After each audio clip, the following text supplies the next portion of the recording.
नमस्ते, सलाम।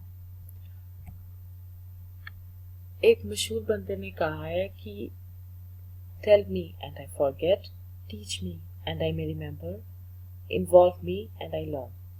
कहने का मतलब यह है कि मुझे बताओगे, कोई भी नया काम करने लगा, अगर आप मुझे बताओगे तो सही है, मुझे याद रहेगा, कुछ टाइम बाद मैं भूल जाऊंगा। Teach me and I may remember, अगर मुझे आप सिखाओगे तो कुछ टाइम बाद थोड़ा सा याद रहेगा मुझे। Involve me and I learn, और अगर मुझे वो काम अब मेरे हाथों से खुद को करने को दोगे तो तभी मैं सीखूंगा। आप किसी भी फील्ड में काम कर रहे हो, बातिमॉल, रेस्टोरेंट, आप स्टूडेंट हो या किसी भी चीज में हो, ये आपका लाइफ का खुद का आजमाया हुआ तजुर्बा है कि कोई भी काम अगर आप खुद नहीं करेंगे आप उसको सीख नहीं पाएंगे। चाहे स्टूडेंट्स कोई पढ़ाई है, किसी पेपर की तैयारी है, अगर आप जाके खुद अपने हाथों से पेपर नहीं देंगे तो मार्क्स नहीं आएंगे। अगर आप लिख लिख के प्रैक्टिस नहीं करेंगे तो जो आपको स्कोर चाहिए वो आप कभी पा नहीं पाएंगे। अगर आप एक्स्ट्रा ऑर्डिनरी इंटेलिजेंट है फिर तो आप कर सकते हैं, लेकिन अगर नॉर्मल है तो कुछ करके कुछ मिलेगा, मिट्टी में मिट्टी होना पड़ेगा। कहने का मतलब ये है कि मेरी जो पुरानी वीडियो है, पिछली वीडियो, उसको 450 लोगों ने देखा है और मुझे इस बात से काफी हैरानी हुई कि सिर्फ 450 लोगों में से सिर्फ 5 लोगों ने मेरे सवाल के जवाब दिए। सिर्फ 5 लोगों ने। जब आप सबको पता है कि करने से होगा तो फिर भी आप में से काफी लोग बिजी हैं। 10 सेकंड मैंने आपको कहा था कि 10 सेकंड लगेगा। एक सेंटेंस लिखे, ज्यादा भी मत लिखें, कोशिश करें। ये मेरे लिए नहीं है, मुझे तो फ्रेंच आती है, ये आपके लिए। लेकिन कोई बात नहीं, जिन लोगों ने लिखे हैं सेंटेंसेस, वेरी वेरी गुड, उन्होंने बहुत अच्छा किया, आपने कोशिश की है, गुड। और जिन्होंने नहीं लिखे, कोई बात नहीं, नेक्स्ट टाइम मैं फिर वीडियोस बनाऊंगी, उसमें मैं फिर सवाल पूछूंगी, उस मौके को अपने हाथ से मत जाने दीजिएगा। तो मैंने होमवर्क में कुछ वर्ब्स लिखे थे और मैंने कहा था कि आपको इन वर्ब्स को यूज करके सेंटेंसेस बनाने हैं। तो लेसन 6 और 7 में मैंने आपको फ्यूचर सिंपल के बारे में बात की थी, मतलब जो करूंगा, जो फ्यूचर में मैं करूंगा। demain हो सकता है कल करूं, plus tard थोड़ी देर बाद, un jour एक दिन। तो मैंने आपको बताया था कि ये टर्मिनेजो लगती है, मतलब ये वर्ब के एंड में लगता है, ए, आ, ओ, ई, ओ।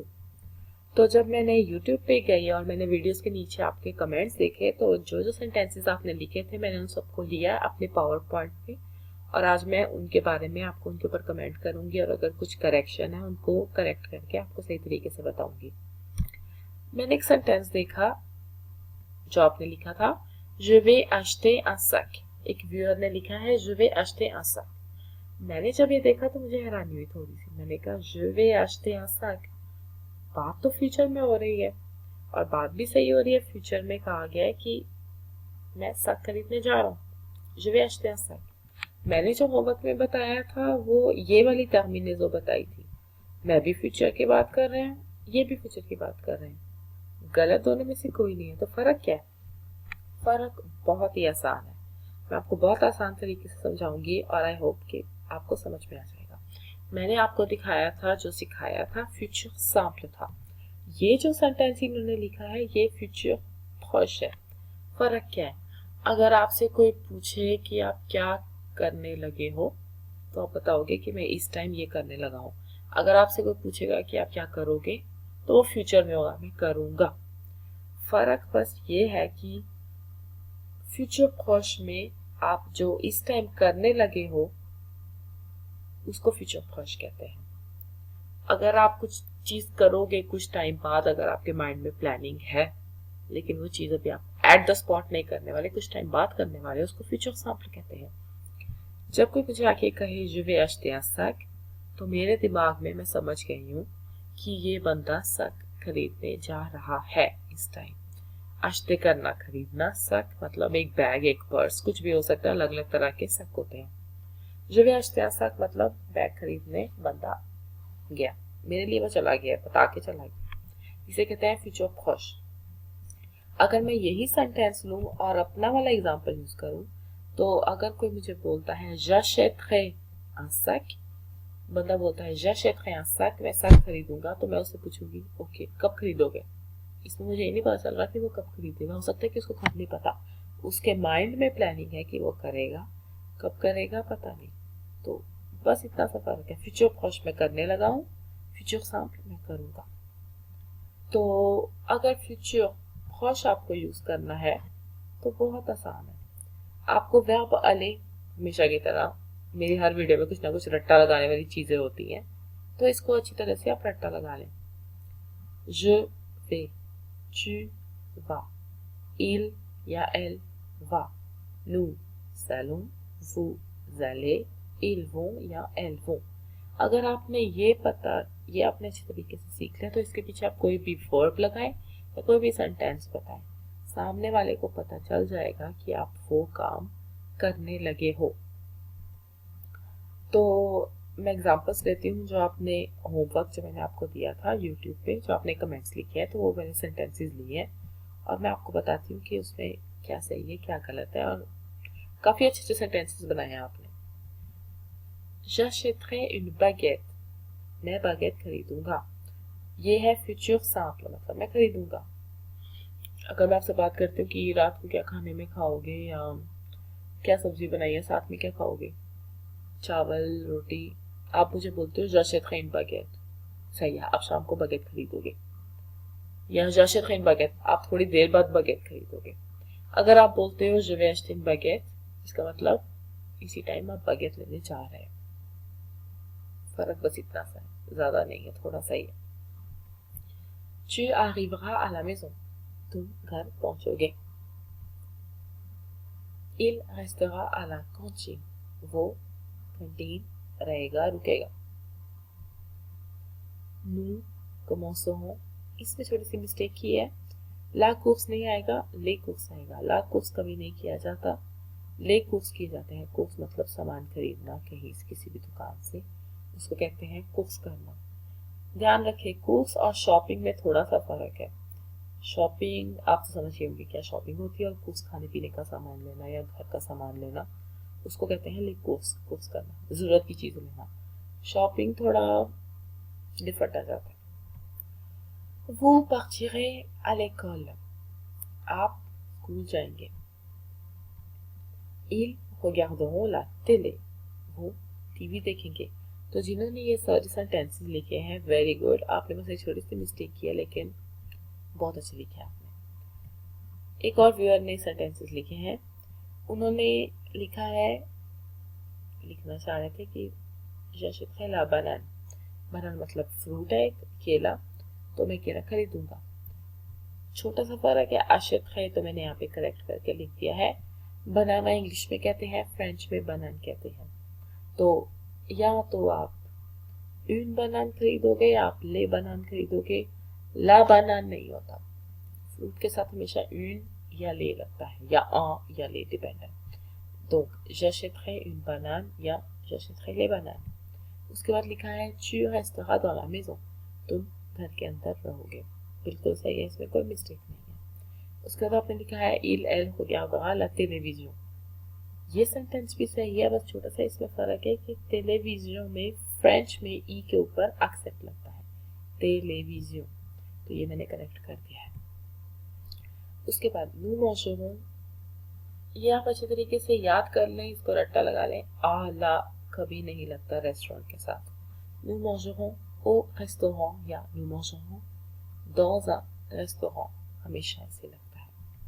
उसके बाद आपने लिखा है vous partirez en vacances, très bien, इसमें कोई गलती नहीं है।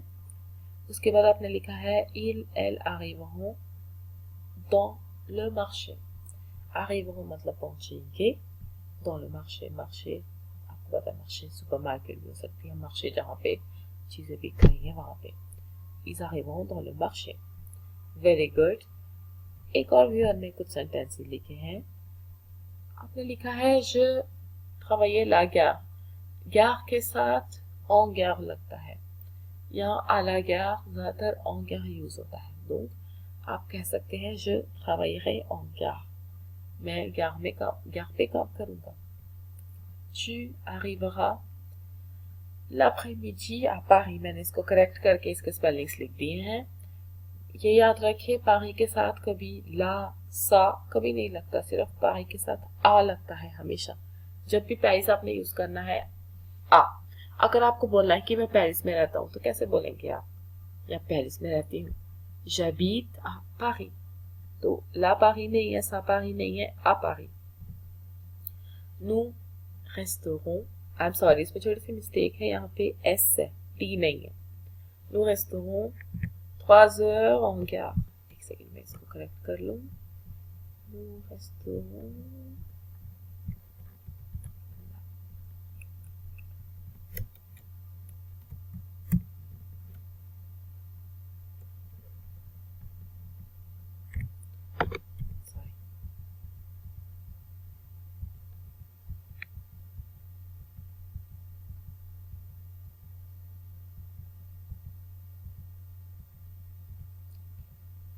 voilà, nous resterons 3 heures en gare। हम 3 घंटे स्टेशन पे रुकेंगे।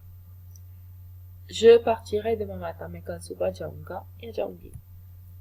vous commencerez à travailler ce soir, आप आज शाम को काम करना शुरू कर देंगे। इसमें छोटी सी मिस्टेक थी, क्योंकि अगर आपने स्वार लिखा है तो मैं समझ गई थी, जो मुझे समझ में आया कि आप शाम की बात कर रहे हैं, तो आज शाम की बात हो रही है।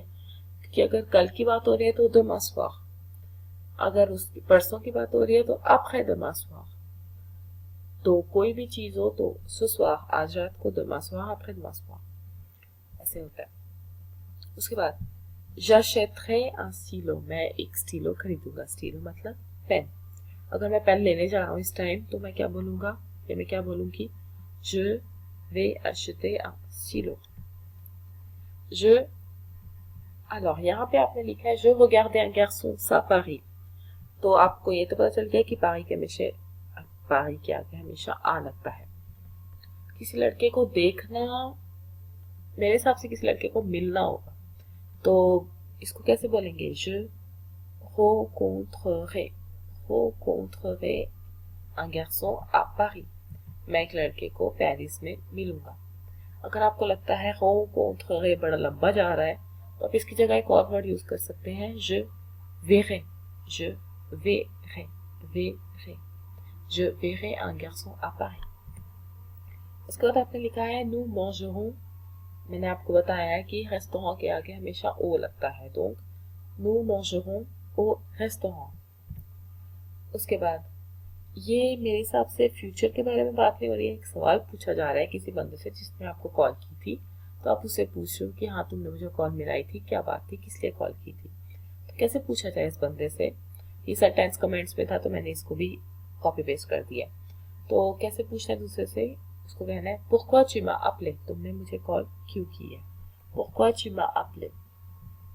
उसके बाद je prendrai la radio या j'écouterai la radio, radio मतलब रेडियो, je prendrai मैं लूंगा, या j'écouterai मैं सुनूंगा रेडियो। je prendrai मतलब मैं खरीदूंगा, j'achèterai लगता है लेकिन je prendrai कम ही लगता है रेडियो के साथ। तो voilà, आपने कोशिश की है, वेरी वेरी गुड। मिस्टेक्स की है, कोई बात नहीं, मिस्टेक्स करके बंदा सीखता है, लेकिन आपने कोशिश की है, मुझे इस बात की खुशी है। très bien।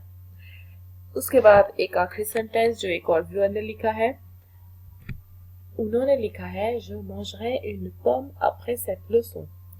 तो जब वो मेरी क्लास सुन रहे थे, लगता है उनको काफी भूख लग रही होगी, फिर भी उन्होंने मेरी क्लास सुनी है, उसके बाद ही अपना सेब खाया है।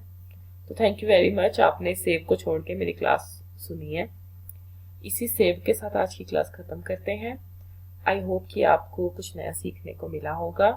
कमेंट जरूर कीजिएगा, और नेक्स्ट वीडियो में मैं आपको कुछ काम होमवर्क दूंगी, तो इस बार कोशिश कीजिएगा 5 से ज़्यादा लोग हों जो पार्टिसिपेट करें। Thank you so much.